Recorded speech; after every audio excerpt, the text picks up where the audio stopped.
ఏవైతే ఉన్నాయో అధ్యక్ష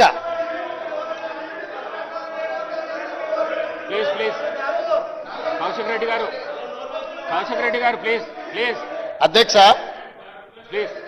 బీసీ కమిషన్ కి ఇచ్చిన జీవో అయినా లేకపోతే డెడికేటెడ్ కమిషన్ కు ఇచ్చిన జీవో అయినా బలహీన వర్గాలకు 42% రిజర్వేషన్లు ఇవ్వాలన్నదే ప్రభుత్వం యొక్క ఆకాంక్ష చిత్తశుద్ధి అధ్యక్ష.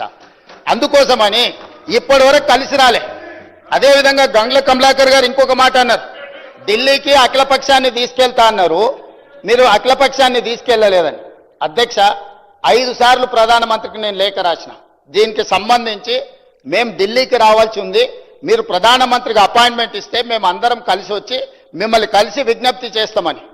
ప్రధానమంత్రి మనకు అపాయింట్మెంట్ ఇవ్వలేదు అధ్యక్ష.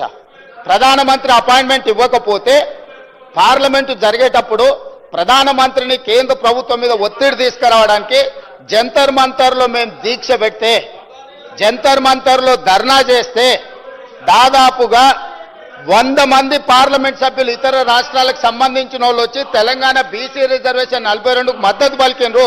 కానీ రాజ్యసభలో ఉన్న బీఆర్ఎస్ ఎంపీలు మాత్రం అటువైపు కూడా కనుదిప్పి చూడలే అధ్యక్ష. బలహీన వర్గాల తరఫున మాట్లాడుతున్న గంగ్ల కమలాకర్ కూడా ఆ వైపు రాలేదు అధ్యక్ష. అంటే వాళ్ళ పార్టీ నాయకుడు బలహీన వర్గాలకు 42% రిజర్వేషన్లు ఇవ్వడానికి సిద్ధంగా లేరు, వాళ్ళకి చిత్తశుద్ధి లేదు. ఇవాళ కూడా ఈ గందరగోళం సృష్టించి బలహీన వర్గాలకు సంబంధించిన రిజర్వేషన్ల బిల్లు ఆమోదం చెందకుండా ఒక అబద్ధాల ప్రాతిపదికన ఈరోజు మాట్లాడుతున్నారు అధ్యక్ష. అందుకే ఇలాంటి వాళ్ళకు కనువిప్పు కలగడానికి ఫిబ్రవరి 4 ప్రతి సంవత్సరం సోషల్ జస్టిస్ డేగా నడుపుకోవడానికి ఇదే సభలో మా మిత్రులు పొన్నం ప్రభాకర్ గారు తీర్మానం ప్రవేశపెడితే ఆమోదించిన అధ్యక్ష. ప్రతి సంవత్సరము బలహీన వర్గాలకు న్యాయం చేసినందుకు బలహీన వర్గాల ఆత్మగౌరవాన్ని పెంచడానికి ఫిబ్రవరి 4 తారీఖును సోషల్ జస్టిస్ డే కింద జరుపుకోవాలని నిర్ణయించిందే ఈ ప్రభుత్వం. మిత్రుడు పొన్నం ప్రభాకర్ గారు మంత్రి గారు ప్రవేశపెట్టిన తీర్మానం అధ్యక్ష. ఈ ప్రభుత్వం చిత్తశుద్ధిని, మీరు తప్పులు చేసిండ్రు, మీ తప్పులకు ప్రజలు శిక్ష విధించిండ్రు, ప్రజలు ఒక తీర్పు ఇచ్చిండ్రు, ప్రజలు ఇచ్చిన తీర్పు మేరకు ఈ ప్రజాప్రభుత్వం ఏర్పడ్డది.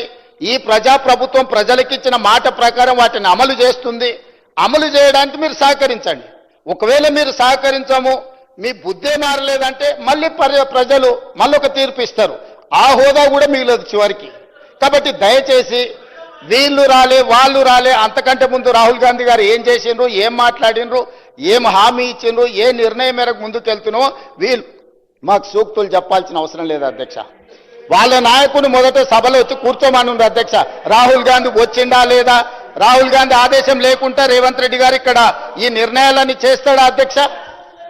ఇంత ఇంపార్టెంట్ చర్చ జరుగుతుంటే బలహీన వర్గాలకు న్యాయం చెయ్యాలని 100 సంవత్సరాల నుంచి జరగని కులగణన తెలంగాణ రాష్ట్ర ప్రభుత్వం చేసినందుకు ఏది ఏమైనా రాజకీయాలను పక్కన పెట్టి ప్రధాన ప్రతిపక్ష నాయకుడు చంద్రశేఖరరావు గారు వచ్చి ఒక మంచి మాట, అయ్యా మేము చేయలేని పని ప్రజాప్రభుత్వం కాంగ్రెస్ పార్టీ చేసింది, నేను అభినందిస్తున్నా అంటే వారి పెద్దరికం పెరిగి ఉండేది కదా అధ్యక్ష.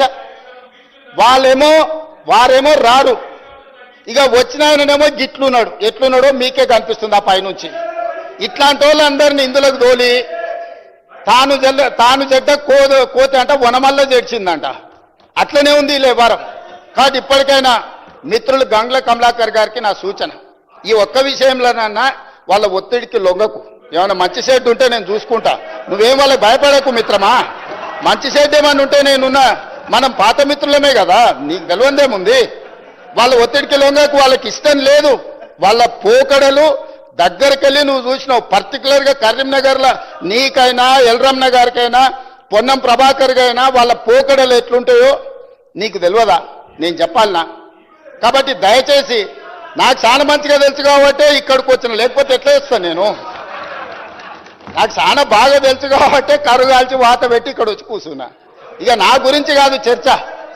దయచేసి నేను అందరికీ నా విజ్ఞప్తి ఒకటే, ఇదొక మంచి ఉద్దేశంతో తీసుకొచ్చిన బిల్లులు.